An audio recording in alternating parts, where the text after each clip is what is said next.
जत्रेसाठी आम्ही सर्वजण तर आलो होतो, पण आम्ही वाट बघत होतो आमच्या शिवच्या छोट्या मामाची म्हणजे अवधू मामाची. त्याला सुट्टी नसल्यामुळे यायचं झालं नव्हतं, पण तो आज सकाळी आलेला आहे आणि आमचा शिव बघा एवढा खुश झालाय ना, त्याला अवधू मामा झाला ना बाकी कोणी लागत नाही. आलेल्या दोघांची मज्जा मस्ती इकडे चालू होती आणि शिवसाठी शिवच्या मामाने घेताना गिफ्ट पण घेऊन आला होता. ते म्हणजे छोटंसं जर्किन आणलं होतं आणि ते त्याला एवढं क्यूट आणि छान बसलं होतं आणि दिसायला पण छान दिसत होतं. नंतर मग आमची साफसफाई चालू होती. आम्ही आलेल्या मामाला कामं लावली. इकडं तात्यांचं चालू होतं थाला गजाला भरडा वगैरे घालायचं. पुन्हा आम्ही सगळ्यांनी साफसफाई करायला चालू केली, कारण की आम्हाला इथंच जेवणाचं बनवायचं होतं. झाडून वगैरे घेतलं, स्वच्छ पाणी मारून घेतलं, धुवून घेतलं चांगलं आणि त्याच्यानंतर भाकरीची तयारी पण करायची होती. मग मी चूल पेटवायला घेतली.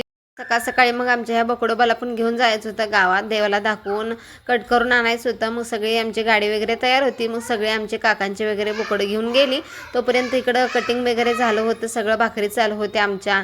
आम्ही इकडं चालू होतं, आईच इकडं कांदा भाजायचं चुलीवरच चालू होतं. मसाला ग्रेव्ही वगैरे बनवायची होती. लगेच मग इकडं मी मसाला बारीक करायला घेतला.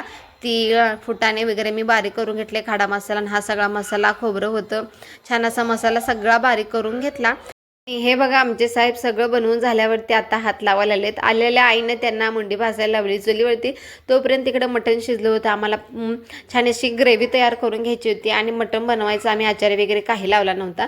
आमचे जे मेजर साहेब आहेत ना, एवढे जबरदस्त जेवण बनवतात ना, ते पण आले होते. मग त्यांनी एवढं छान बनवलं होतं मटण आणि आमटी पण बघा कसला कटावरनंच तुम्ही ओळखलं असेल जेवण कसं झालं.